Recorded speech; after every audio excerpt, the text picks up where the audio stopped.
पश्चिम बंगाल के लोगों ने उनको बता भी दिया है कि उनको सब समझ आता है जी, है ना। उनको जो है इतना पैसा इन्होंने खर्च किया, इतना सब कुछ वहाँ पे किया, उसके बाद भी इनको पटकनी देके बंगाल के लोगों ने इनको मैसेज दे दिया है जी। ये, लेकिन अभी भी लगे हैं, अभी इनको 2024 में तो देखना है। नमस्कार, मैं सुनील और आप देख रहे हैं अखिल भारत न्यूज। आज मेरे साथ अभिषेक जी हैं कि जिस तरह ममता बनर्जी ने प्रधानमंत्री मोदी के बंगाल पहुंचने पर प्रोटोकॉल का उल्लंघन किया है, क्या ये सही है और सही नहीं है, तो ममता बनर्जी ने ऐसा क्यों किया? हाँ, प्रोटोकॉल का उल्लंघन करने की सीख जो दी वो किसने दिया? प्रोटोकॉल को उल्लंघन किया जा सकता है, प्रधानमंत्री को डिसरिस्पेक्ट किया जा सकता है, इसकी शुरुआत किसने की? जो आज खुद प्रधानमंत्री हैं, माननीय नरेंद्र मोदी जी ने। ऐसा आप कैसे कह सकते जब हो? ये मुख्यमंत्री थे तो एक एनआईसी की बैठक थी, उसमें ये नहीं आए। दूसरा, जब प्रधानमंत्री हमारे मनमोहन सिंह जी ने 15 अगस्त का भाषण दिया तो उस भाषण को चैलेंज किया इन्होंने। 9 बजे इन्होंने भाषण दिया, 10 बजे भाषण करके उस भाषण की गलतियां गिना रहे थे ऑन कैमरा ऑन मीडिया। तो प्रधानमंत्री के प्रोटोकॉल को सबसे पहले तोड़ना किसने सिखाया? और पहली बात तो ममता बनर्जी ने कोई प्रोटोकॉल तोड़ा नहीं जी। वो गई वहां पे ना जी। वो वहां पे गई, वो बिजी थी, तो जो उनका दायित्व था वो कर रही। अब भाई वो काम करने वाली नेता हैं, उनको और भी दो रहे हैं, और भी जगह जाने, उनको हाँ, फोटो नहीं जाना। उन्होंने बोला कि मेरे लिए पहले जनता जरूरी है, ना कि प्रधानमंत्री। क्योंकि उनके यहाँ साइक्लोन आया है, जैसा कि आप सभी को पता है। हाँ। तो उससे जनता और पश्चिम बंगाल पूरी तरह प्रभावित हुआ है। अब भाई प्रधानमंत्री का क्या है, उनको विदेश ट्रिप मिल नहीं रहे हैं, तो अब भारत के ट्रिप लगाने हैं। और ट्रिप में मतलब अपना जाते हैं, घूम के आते हैं। आप बताइए, वहाँ शुभेंदु को बुला लिया, इनको बुला लिया, वहाँ का जो सचिव था उसको तुरंत ही दिल्ली बुला लिया। अब तो इससे लगता है ना कि जो है क्या इन्होंने क्या करना है कि जो खोया है अब उसको पाने के चक्कर में मतलब इमेज मार्किंग कर रहे फिर से, है ना, इमेज फॉर्मेशन कर रहे हैं। उसको कैसे करेंगे? अब ममता जी को बुलाया, ममता जी आई और चिट्ठी लिख के दे दिया कि भाई इतने इतने का जो लॉस है आपको इतना इतना का रिकवर करना है। और इन्होंने उसका पैकेज क्या दिया? ममता जी ने 2000 करोड़ का नुकसान बताया। हाँ, और उस पे इनको 250 करोड़ रुपया 500 करोड़ दिया। 500 नहीं, 500 नहीं, 500 इन्होंने दिया नवीन पटनायक जी को। हाँ। उड़ीसा में और झारखंड को इन्होंने 250 करोड़ रुपया दिया। तो अगर माने इतना ही इनको चिंता है बंगाल का, बंगाल के लोगों का, तो भाई जितना ममता बनर्जी ने मांगा था उसका 80% ही दे देते जी। तो इनको चिंता किसी का नहीं, इनको चिंता है अपने इमेज का, कि हमारा इमेज न गिरने पाए। आप अभी भी मन की बात कर रहे हैं, भैया सुनता कौन है तुम्हारी मन की बात? जी, सुनते वही है जो भाजपा के सदस्य होंगे, इसके अलावा कौन सुनता है मन की बात? मन की बात करो नहीं, मन की बात सुनो। मन की बात यह है कि आपने हमारा बंटाधार कर दिया, हमारे हाथ से काम छीन लिया, हमारा व्यापार छीन के अपने दोस्तों को दे दिया, ये है हमारे मन की बात। नहीं, जिस तरह इन्होंने जाके वहाँ पे हवाई सर्वेक्षण किया है। हाँ, हवाई सर्वेक्षण में हेलीकॉप्टर के अंदर बैठ के एक डिवाइस पे देख रहे थे हमारे प्रधानमंत्री जी कि कहाँ क्या दिक्कत। तो ये हवाई यात्रा करने की क्या जरूरत थी? कैमरे पे मानो भैया, मानो कैमरे पे अगर देखना है, डिवाइस पे देखना, तो वो तो प्रधानमंत्री कार्यालय में भी बैठ के देख सकते थे। कुल मिला के प्रधानमंत्री जी महामानव है, वो हमारे बीच के नहीं है, वो हम सबसे बहुत ऊपर है महामानव। इसलिए उनको हमें भी उनकी जरूरत नहीं है, वो तो आगे गलती से।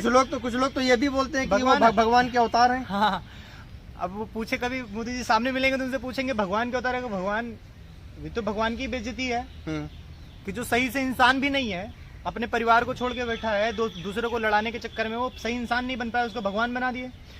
तो ये हवाई यात्रा करके फोटो खिंचवा के, क्योंकि अभी इनको जाना है, इनको भाई पंच लाइन भी तो ढूंढना है, आगे इलेक्शन में काम आएगा जी। अब दीदी तो फेल हो गया, कोई दूसरा पंच लाइन लिया। कुल मिला के ममता जी तो भाई लोगों से जुड़ी हुई मुख्यमंत्री हैं, उन्होंने तो मेरे हिसाब से तो उन्होंने बिल्कुल अच्छा किया। और अगर भक्तों बीजेपी लॉबी इनको लगता है कि प्रोटोकॉल तोड़ा है, तो प्रोटोकॉल तोड़ने की परंपरा किसने शुरू की? प्रधानमंत्री नरेंद्र मोदी ने। जब वो खुद मुख्यमंत्री थे तो उनके भाषा प्रधानमंत्री के प्रति कैसे होते थे? 15 अगस्त के भाषण, लाल किले के भाषण को वो एक इंटर कॉलेज, गुजरात के इंटर कॉलेज में खड़े होकर उस भाषण को चैलेंज करते थे। ये प्रोटोकॉल तोड़ना है कि नहीं? एक एनआईसी की बैठक थी, उसमें तो वो आए ही नहीं, ममता बनर्जी तो कम से कम गई जी।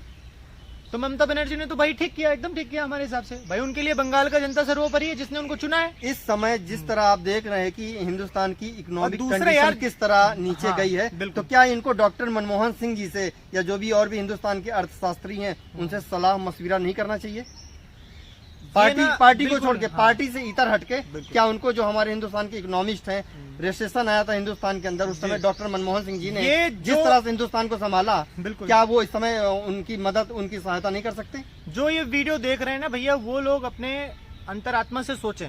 जितने इकोनॉमिस्ट ये लेके आए, जिनके दम पे इन्होंने ढिंडोरा पीटा, वो सब इस्तीफा दे के भाग गए। उर्जित पटेल, जितना भी और वो अरिंदम जो भी जिनको भी लेके आए, अभी इन्होंने आरबीआई का गवर्नर रखा है जो इतिहास का डिग्री होल्डर है, आरबीआई का जो गवर्नर।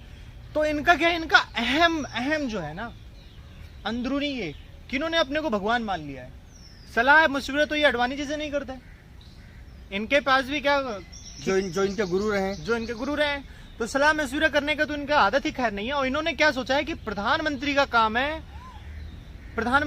भाषण देना, लोगों को लुभाना, क्योंकि प्रधानमंत्री का काम इनका क्या है। देखो ये जो 2014 सरकार बनी है, इसने सरकार को चलाया जैसे एक प्राइवेट कंपनी एंड फर्म होती है, उसमें एक सीईओ होता है, तो मोदी जी उसके सीईओ हैं। फिर उसमें एक मार्केटिंग डिवीजन होता है जी, तो मार्केटिंग डिवीजन के हेड भी हैं ये जी। मार्केटिंग डिवीजन स्क्रिप्ट लिखते देता है और ये जाके सब चंगा सी मजा मारे छी जाके हम और आप चंगा सी हैं ना, बिल्कुल भी नहीं भैया। जाके ना हाईवे से उतर के देखो तब भारत दिखेगा आपको कि एक आदमी जिसके पास स्कूटर चलाने का लाइसेंस नहीं, उसको हमने प्लेन चलाने का अनुमति दे दी और वो प्लेन को लगातार क्रैश करा रहा है। तो प्लेन क्रैश हो के गिरता है ना, तो उसके नीचे हम सब दबते हैं।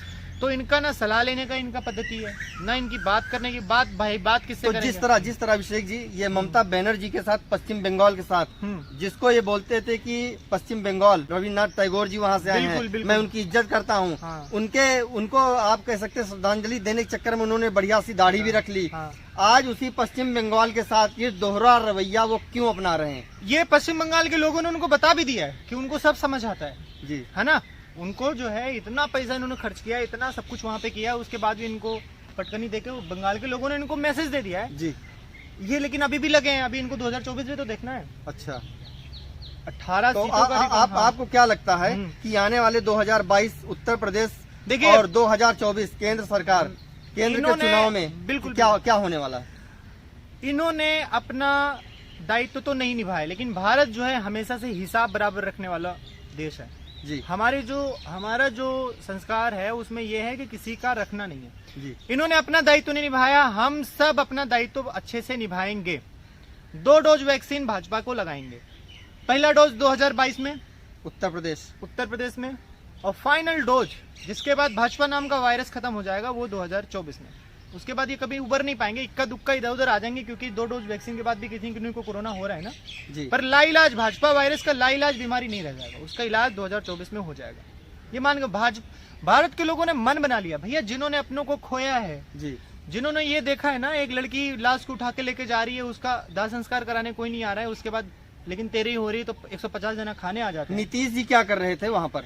हाँ। नीतीश जी की सरकार है जिन्होंने ये बोला था कि जैसे ही वैक्सीन आएगी सबसे पहले बिहार वासियों को वैक्सीन मिलेगी। भैया वादा करके भी आए कि फ्री में वैक्सीन लगाएंगे जी। वहाँ फ्री में लगाएंगे तो उत्तर प्रदेश में भी चुनाव आएगा, वहाँ भी लगा देंगे फ्री में।